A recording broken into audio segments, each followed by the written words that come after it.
శుభ్రం చేసుకున్నాం jar, mixie jar అన్నమాట.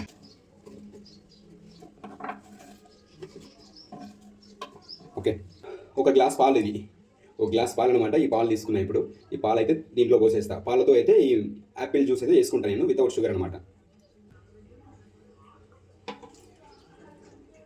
ఈ పాలు అయితే దీంట్లో పోసుకుంటున్నా.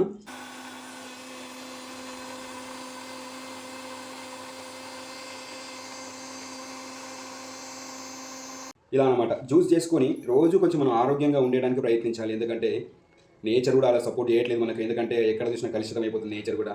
సో అందుకని మనం కొంచెం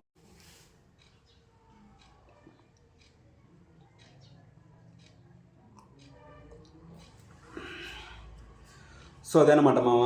యాక్చువల్గా యాపిల్ మిల్క్ షేక్ నుంచి వచ్చే ప్రయోజనాలు ఏంటి అంటే ముఖ్యంగా గుండె ఆరోగ్యంగా ఉంటుంది. ముఖ్యంగా దాంట్లో ఖనిజాలు, విటమిన్లు సి, ఏ ఉంటుంది. మరియు పాల నుంచి వచ్చే ప్రోటీన్స్ చాలా అంటే చాలా ఆరోగ్యకరమైన ఉన్నాయి దీంట్లో మిల్క్ షేక్లో, అంటే యాపిల్ మిల్క్ షేక్లో. సో అందుకని ఏదో ఒక జ్యూస్ తాగండి, ఆరోగ్యంగా ఉండడానికి ప్రయత్నం చేయండి. సో అందుకే నేను అదే చెప్పాలనుకుంటున్నాను. అందరూ నన్ను చాలామంది అడుగుతున్నారు పర్సనల్గా, అన్న ఇదేం తాగాలి అన్న, ఆ జ్యూస్ ఎలా తాగాలి, ఈ జ్యూస్ ఎలా అని. సో అందుకోసమే మొత్తానికి నేను ఒక యూట్యూబ్ ఛానల్ అయితే ఓపెన్ చేశా. దానిలో మొత్తం హెల్త్కి సంబంధించిన, అంటే నేను ఏం జ్యూస్ తాగుతా రోజు, దాని ప్రకారంగా ఒక వీడియోలో రోజువారీలో వారానికి ఒక వీడియోలు అయితే చేయడం జరుగుతుంది. సో మీ సపోర్ట్ ఉంటే ఖచ్చితంగా చేస్తా.